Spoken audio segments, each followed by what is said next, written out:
Hi, and welcome to SoulSpaUniversity, Sunday segment. Cheers. Cheers. Please like, subscribe if you like our topics, our vibe, or anything else. This is SoulSpaUniversity, where we talk about all things metaphysical and interesting, and love to expand people's consciousness. Today, we're just jumping right in on death. Death. It's guaranteed. Forgive Tommy and I, we have a dark humor. My dark humor started because I'm very familiar with death. My parents died separately when I was very young. I live right near a funeral home right now. I'm honestly the best person to live right near it because I'm very familiar with the concept. I research near-death experiences like crazy. I love to expand my consciousness. I am very personally aware, my belief that there is quote unquote another side, which is far greater and far realer than here. However, that we're all here for a reason. We're only here for a second, and let's enjoy it as much as possible while furthering our souls. I eat green beans twice a day while staring at both sides of the funeral home. I see the bodies go in. I see what people are currently wearing to wakes and funerals, and much, much more. I feel I am also advanced in death topic because I am part biologically Italian and felt as if I grew up fully culturally Italian. So, if for those of you that don't know, the people that raised me since I was young, it's a very convoluted story. But the ones that raised me before I was taken away from them twice are my soul, my heart, my love tribe. And so I went to visit the woman in Mount Vernon a few weeks ago because she is the love of my life, even though she hates me. And I shared with her that someone who was very dear to my heart's father had passed. Now, Italians, at least the ones I'm familiar with, who I love very dear to my heart, treat everybody like a celebrity if they know anyone that's ever died. So immediately she mentioned the person that was near and close to me and said, "Oh my God, he was a good guy. I loved him." She's never met him. And I remember when me and this person were friends, I showed her a picture of me and this person, thinking I have to, when I thought, all right, when the person finally earned their way into being a possible candidate in my life, I thought I should warm her up to the idea of him by showing her a picture. And she just looked at both of us smiling and said, "What does he want? Sex!" And it was just the most innocent picture of me and him smiling. And she's, "What does he want? Sex?" Yeah. And I was like, so now back to present day when she was like, "I loved him." I'm like, "You hated him." Yeah, people take a weird stance when it comes to other people when they die. No, he loves him now that someone close to him has passed. Yeah. Well, yeah, exactly that. You're right. Yeah. With me, my family, I'm Albanian. We're close, similar to Italians, but ours is more like we get the whole. I mean, it's not just us. I'm sure everybody else does this as well. But once somebody passes, they could have been the worst piece of garbage on earth, and people would just be like, "You're such a good guy," blah, blah, blah, blah, this and that. I mean, granted, there's the older Albanians will just tell you the truth. It's like, "Oh no, he's a piece of shit." But for the most part, the women, everybody will just like the younger people. They make it so nostalgic as if this person was Jesus on earth. Yeah. Yeah. And we get the whole. It's not just one and done. Like that, once a person dies, it's not just, "Oh, I'm so sorry." Literally a month after, like throughout, the women in Albanian culture wear black. Have to wear black. Men can wear darker colors, but no white.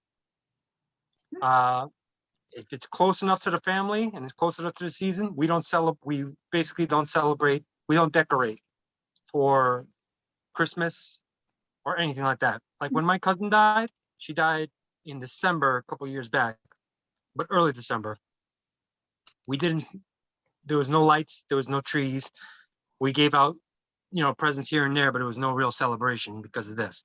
So death is odd now in my religion. Mhm. I'm sorry, my culture. Yeah, yeah. No, same thing. I think it's, all older people are just like, guess who died today? They're just reading the obituaries every day. I do hear that a lot. Yeah, and like Linda's just always talking about, her cousins, sisters, former roommates, dogs, former owners, um, distant cousin that no one's ever met passed. And she was very close with him, and and then it's like once you're in with them, it's like, my person that's like a brother to me, okay, could have friends that were just straight up criminals, and she'd be like, he was a good boy, he's a good boy, even though he's still alive and in prison forever because of like brutal whatever, he's a good boy, and it's just like, let's ignore like the rope and the tape and the whatever, we don't have to go there, but but like, you know what I mean, like it's just like it's always about someone that died, that they were very close with, but it's so sweet, we love them, um, and on the spiritual front, death, let's talk about it. Okay. um, to me, it's a new beginning. I think we're all evolving to the point of realizing that it's a new beginning, that loss on this earth is an illusion. This brings us to a whole other topic I have to talk about next podcast, but supposedly on other planets there is no loss. And I know to those listening that have no idea what I'm talking about, of course it makes sense. Of course there's no other loss on other planets, but we will get into on the next podcast. But loss is an illusion. So basically, when we are, I believe that our eternal life is outside. Like we are only 1/3 here in our human body of what we really are. And when we choose to come into this life, we've chosen to forget what we know with filters and veils that become thicker as we get older, depending on our upbringing. And that I always thought, even since I was little, when we pass, I always felt like it would be just a sudden understanding of everything.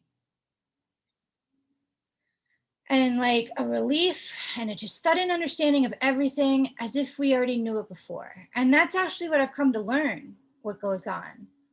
So the hardest people, like the hardest thing, the hard part about death is not the person dying. That person actually gets a lot of relief into entering a whole amazing, quote unquote, new, but back home world, where they are healthy, vibrant, happy, like feeling up to their fullest, and they're actually still with us right here. It is us that have the hardest time with it, because we are under the illusion that that person is no longer around us. But they are, because all we are, everything around us, in fact, is energy. So we are souls, and we are using these human bodies as physical beings. Supposedly, on quote unquote the other side, which is right here, somehow they're more physical than us. They're realer, but our limited human senses that we perceive reality in are usually not tapping into their existence. When they're here in human form, they're in our frequency. We could see them, we could hear them. Our 1/3 is seeing their 1/3. And we're all evolving our 1/3s. And when they're, so we only know as humans like eyesight, touch, taste, feel, and that's what we're limited by. But they have all amazing senses we've never heard of. Like they're literally right next to us right now, like all the time. It's just up to us to open beyond these senses into really like a third eye zone and to begin a new relationship with them after they've quote unquote passed. All they did was transfer their energy out of their body, and now they are in the fullness of themselves. Now you can access them at any point. Now they're with you all the time. Now you could ask them anything and get an answer they would have not been able to give you before. They don't know much. We don't know much when we're here, but when we're on the other side, we're in the fullness of ourselves. So there's a book actually written called You're Already Here. And it's written by a man who lost his son. His son was in his early 20s, who drowned in an inch of water. That's how mentally disabled his son was. When the son passed, him and his wife they weren't into any of this. They weren't into any of this, but their signs were so blatant to both of them that the guy couldn't ignore it anymore. So he started tuning in and, lack of better words, communicating with his son, who told him so much over the next year that he wrote a book on it. And all of it happens to check out. So that's what I mean. We could actually have an even better relationship with people after they've passed than we would have here. Mm-hmm. We're all here for a reason, and we're all doing those reasons. But when they pass, I don't want people to think it's the end. It's an amazing, amazing new beginning. I mean, that would be amazing. But like you said, the reason people grieve so much is because they don't know these things. It's we're a physical people. And if I can't physically hold someone and like talk to them, you feel the loss, of course.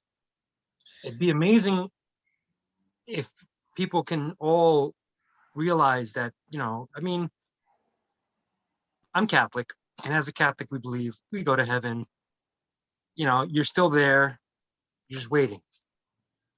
And it would be nice to know, like, even though like I'm Catholic and all, I believe this, there's also that sense of me that's like,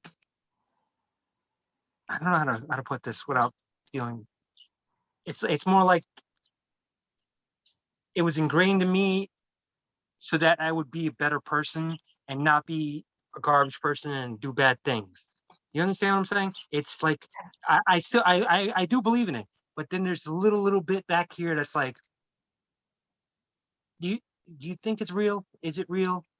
And I'm so like, it would be great if I could speak to my grandfather again, if I could ever attune like where like what you're saying, and he was right next to me, wholeheartedly, I would just bow right into this and tell everyone. As I am a skeptic, and that is unfortunate, but it's the truth. But I would love to have that. Love to have that. Yeah. And what's amazing is they want to communicate with us just as much. So here's the thing. Them and angels can't impinge on free will.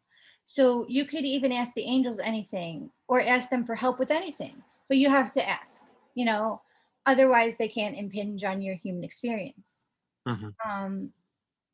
So the first step, I would say, this is also what I do with clients, but just a little taste here, so that I don't want anyone to feel helpless or hopeless at all that's listening to this.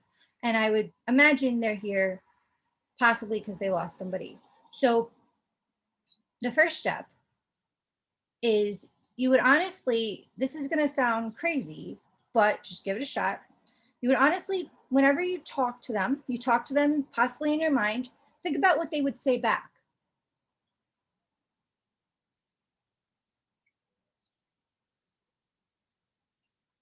And guess what? That is actually what they're saying back.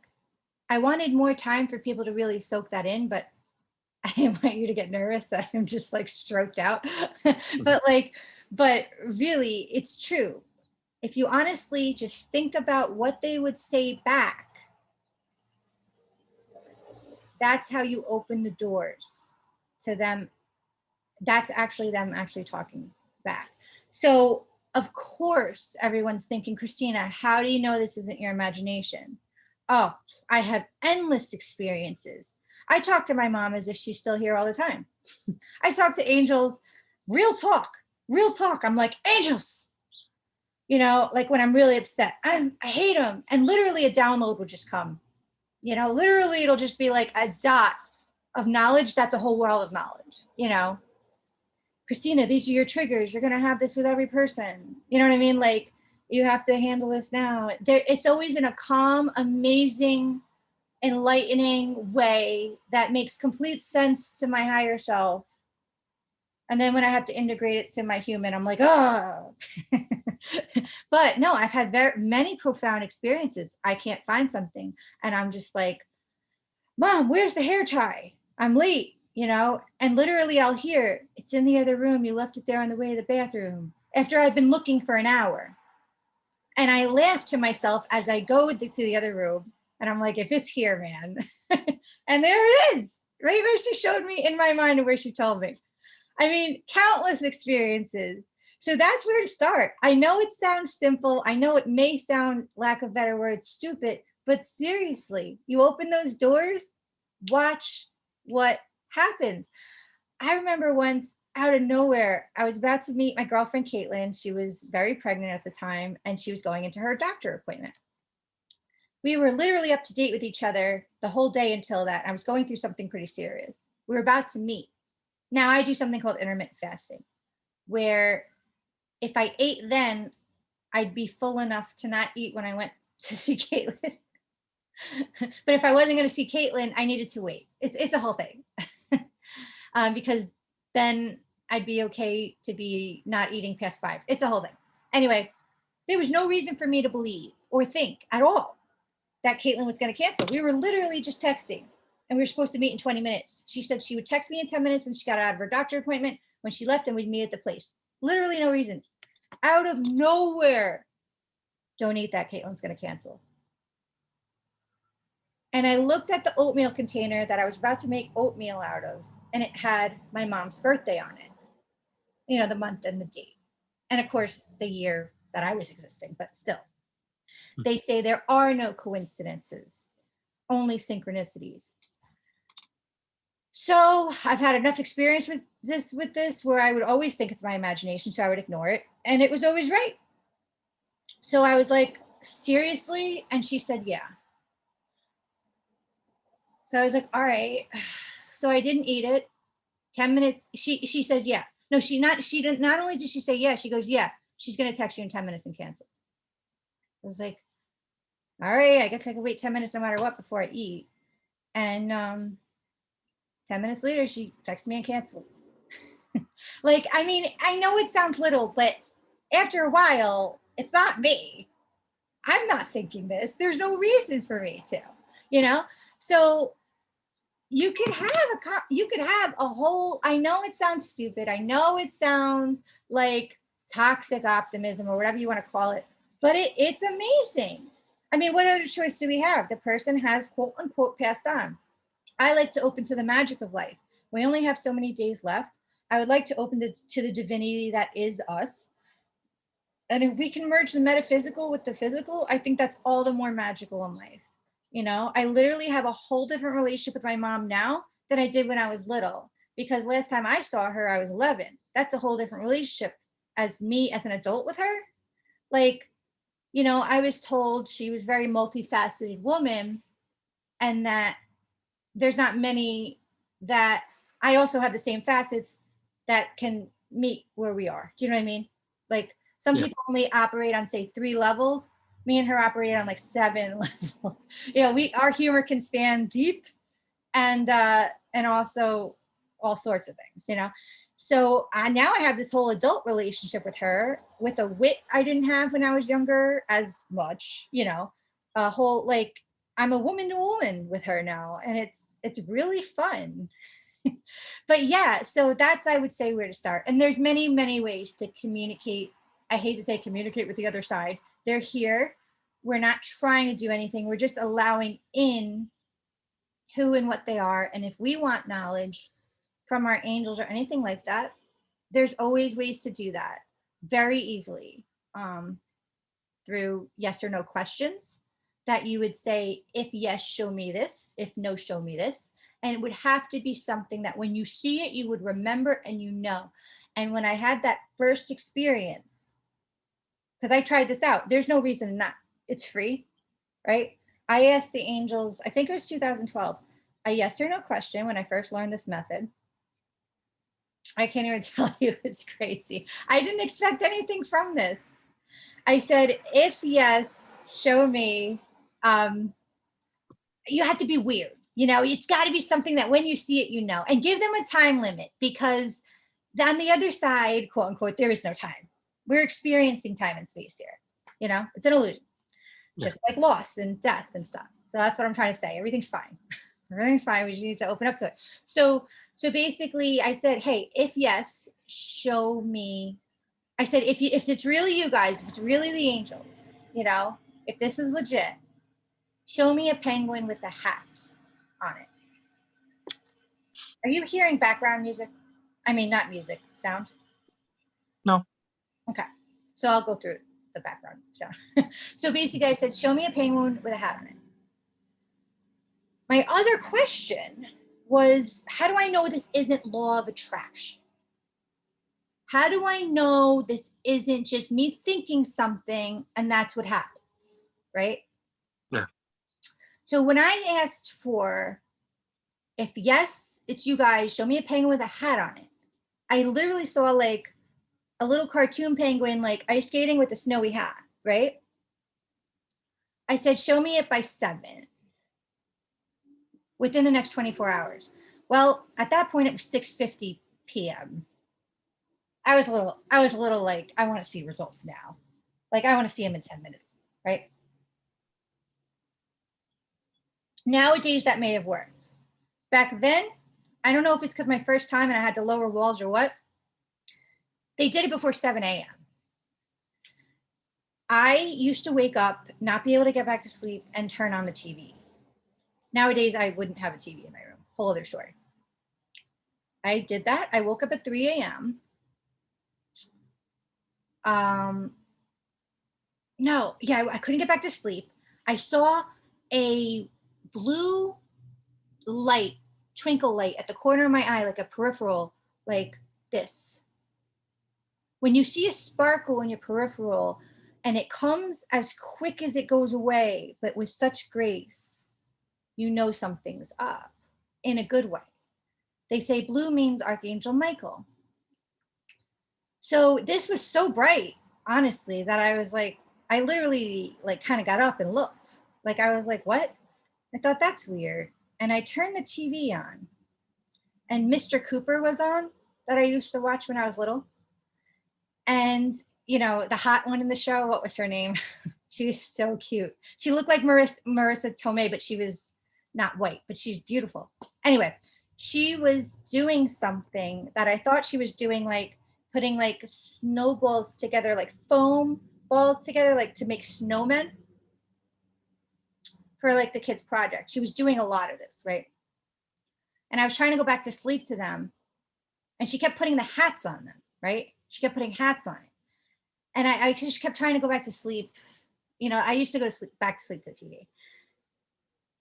And then I saw that light. And then she said, I don't know if we have as many penguins as we need. And I saw the light and I remember thinking, wait, she was putting hats on these things that I thought were snowmen. And I was like, did she fucking see penguins? Because remember I said to the angel, yeah. And I saw the light at the peripheral of my vision. And I was like, I saw her putting hats on those. And I was like, if those were penguins, do you know what I mean? Crazy. So then I was like, that'd be great if they were penguins. And she said again, like I thought I misheard her, we don't have enough penguins. And then I was like, and I got chills. And then she's like, we don't have enough hats for the penguins. And then I look at the TV and she's rushing to put a hat on each fucking penguin she's making. She's like, we only have 47 penguins. I'm putting the hats on all the penguins I could do. Like, she's literally, this is part of the show. Do you know what I'm saying? Mhm. But I put on that TV to see this exact fucking scene after I asked, show me if it's you. If it's you, show me a penguin with a hat on it. They showed me 47 fucking penguins, and this girl couldn't have gotten louder. And it's 3 a.m, and I got neighbors, and she's like, I don't have enough hats for the amount of penguins. And I fucking cried. I had tears, I am telling you, soaking down my face, on my body, just like couldn't breathe, like just like, oh my God, it's real. And like any other divine experience, they are so magical. They answered multiple questions in one thing. They also said, no, it's not law of attraction. This was not the image you had in your head. That's crazy. Wow. Yeah. So I know it sounds little, but when you make that first contact and you realize, holy shit, it's real, your life will open up. Huh. That's amazing. Yeah. I can't, that's like mind boggling. I wish, not that I wish, I could probably do this then. If you, what you're saying is, I don't know, get myself a gigantic turtle. Just to see if, just as a question, I'm going to ask them to show me a gigantic turtle. Oh, yeah. Yeah. I mean, you would say yes or no question. If yes, show me this. If no, show me this. Yeah. I taught this to Dr. Alonzo, who was the head dean of Cornell.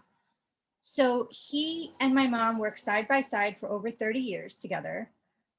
She was the assistant head dean of Cornell, and they were together side by side for over 30 years. Years after my dad passed, he, I guess, was always in love with her, but then felt safe to make a move. And that's who got custody of me after my mom suddenly passed. Like, he was ready to marry her and she told him to wait. There's a whole other background story to this, but she said, wait, enjoy your freedom. And there's a lot more to this story, a lot more. But he was the one that when she collapsed in the stairwell, carried her to the hospital. And he never, ever, ever fell out of love with her. He was in love with her every day since then. And it's beautiful. So he's since married the wonderful Powers Peterson. And that's how he lost custody of me. But I was so happy he was happy, and that's all I want, is for people to be happy. For sure, I really wanted him to be happy because he was really grieving my mom, and so was I. But I feel people's emotion. So basically, he was secretly, he would open up to me still that he was heavily depressed. He thought about my mom all the time. He just could not wait to be with her. So I opened him up to this world. We used to email back and forth all the time. We Skyped all the time. And basically I did say, I'm going to risk sounding shit crazy, but try this out. And I basically, whenever I would email him, I think now looking back, it makes sense, channeling. I think I was channeling. Possibly my mom or my higher self for him. But basically, back to reality, I opened up to him to this world. And he used to take a walk every day at 5 a.m. So I told him he would talk to my mom during this walk. And he wasn't, he at that point, he didn't really believe in much. He was just clinging on to any hope ever. Was a scientist. He's friends with surgeons. We used to, go on vacations with brain surgeons and stuff. Like, these people are very solid, like you, or any male. Or, I don't want to judge males or anything, but, some people are very solid. They have to believe in what they only see and stuff. Mm-hmm. So I said, all right, say to her, hey, Idela, that's my mom's name. If it's you, show me this. So he tried one day. He said he went on his walk and he said, Idela, if it's really you I'm talking to, show me 444. If it's not, show me 111, which I don't know what that would even mean. The opposite, you know. So he came home from his walk, and the neighbor that he's had for years that never spoke to him said, hey, and started small talk. How far did you go on your walk? So he checked his phone, and for the first time ever, it said he walked 4 miles, 4.44 miles. So now he had to tell that to the neighbor that he's never spoken to before, while feeling all these chills and everything. And then his wife, Powers, came home that day with a new license plate. Guess what the number was on it? Just to mess with him, was it 111? Oh, she had no idea about this. 444. Still his license plate, huh? 444. It's my That's mom's crazy. way of saying, yes, it's me. I'm with you. You know? So Yeah. so it's even the non-believers, if you ever try this, just make sure it's something that you will remember when you see it. I'm very aware of numbers around me and stuff. Like right now it's 333. So I can't say if this show me 333, because these numbers are getting shown to me all the time. It would have to be something weird. It's got to be something that you, when you see it, will know. Like even a giant turtle might be a little general. You'd have to put like the giant turtle's got to have stilts on it. You know, one time I said, my mom loved donkeys for some reason. I said, all right, show me a donkey with a hat on it. You know, Who and doesn't love donkeys? what? But who doesn't love donkeys? Yeah, and I said, show me a donkey with a hat on it. And lo and behold, somehow someone hit me up. It's in a way you would never know. And we went to a, you know, Mexican place, and where they sat us, you know, I'm sitting there eating my chips and my guac and stuff. And eventually the person said, wow, beautiful painting.